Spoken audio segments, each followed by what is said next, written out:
want to do is talk about short sales and why they fail. There are a number of reasons of short sales failing.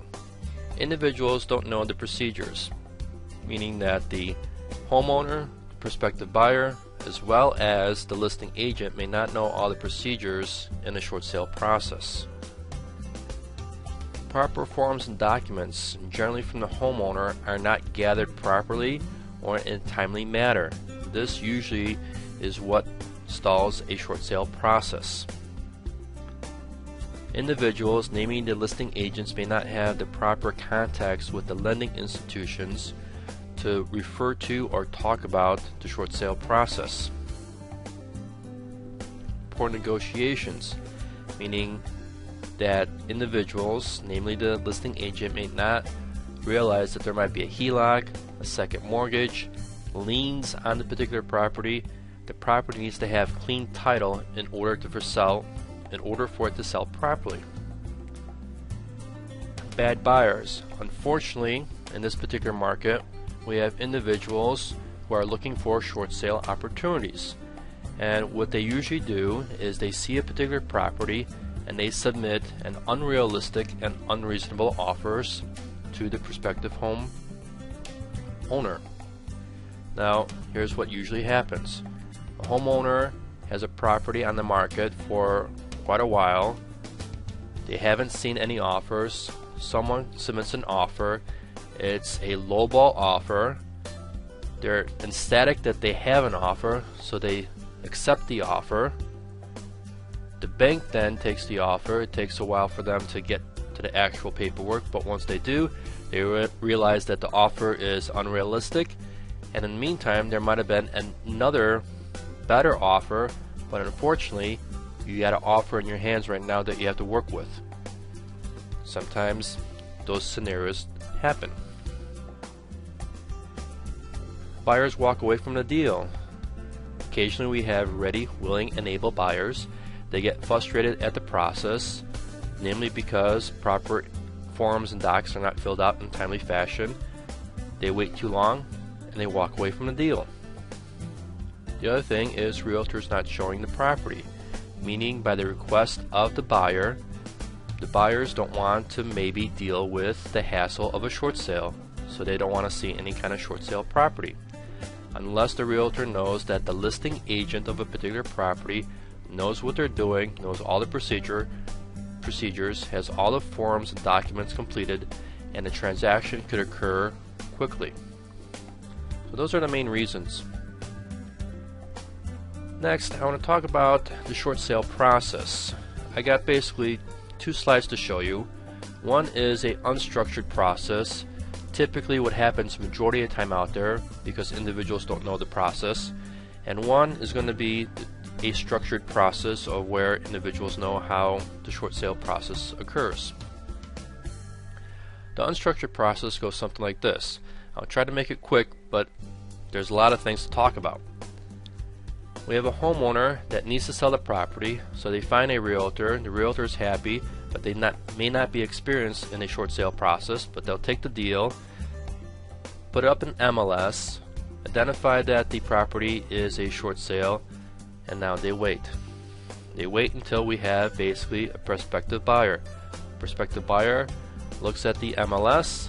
The MLS states that the property is a short sale, and most often various individuals or simply won't pursue the deal any further. So then we wait. We wait until we get another prospective buyer. Once again, the buyer looks at the MLS, sees that the property is a short sale, and maybe decides to go through the process. So the listing agent is contacted to set up an appointment to show the property. The listing agent talks with the homeowner to schedule a showing. The prospective buyer sees the property, and if you're lucky, the prospective buyer will submit an offer to the listing agent. The listing agent then will take the property or take the contract and present it to the homeowner. Usually what happens is the homeowner, this might be their first contract that they've received and they've been waiting a long time, so generally most cases the homeowner will accept the contract. give it back to the listing agent. Listing agent then will make copies and give it to the buyer as well as to the bank. Now, this is one thing that you need to understand. The short sale process does not occur until the bank has an offer. So the bank has an offer, but things don't happen quickly. You have to wait till there's an available processor. When you have to wait for an answer for the bank, the buyer is also waiting as well. Once the processor has the time to get to your offer, there may be things that is missing, information that the bank needs from the homeowner. So they contact the listing agent. The listing agent then goes and contacts the homeowner to get the proper documents and additional documents and paperwork that the bank is looking for. The homeowner gives it to the listing agent. The listing agent then submits it back to the bank. Now, depending on the lending institution, most often than not, things go wrong here. Processors get shifted around, paperwork gets shifted around, so the original document that you have submitted, the original offer, may take some time to find the corresponding paperwork that you're submitting as well. So once again, you're waiting to find all that paperwork. But once the bank has everything all in hand, then the bank will issue a BPO with a BPO agent. The BPO agent goes out there, looks at the particular property, and submits to the bank a BPO. And what a BPO is a broker price opinion. It's the opinion of this realtor of what the property is worth. That BPO price that the BPO agent has drafted up is then compared with the offer. Now, if it's within reason, the bank will accept the offer. If it's not within reason, the bank will not accept the offer. In either case, the listing agent will know of the bank's decision. If it's basically an offer that is a low offer, the listing agent then will go to the prospective buyer and see if they want to counter.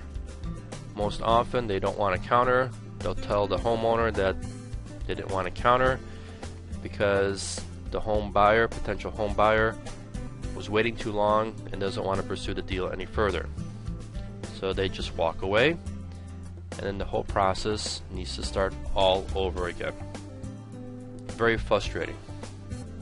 In a structured process, the homeowner selects a individual, a listing agent, that is familiar with the short sale process.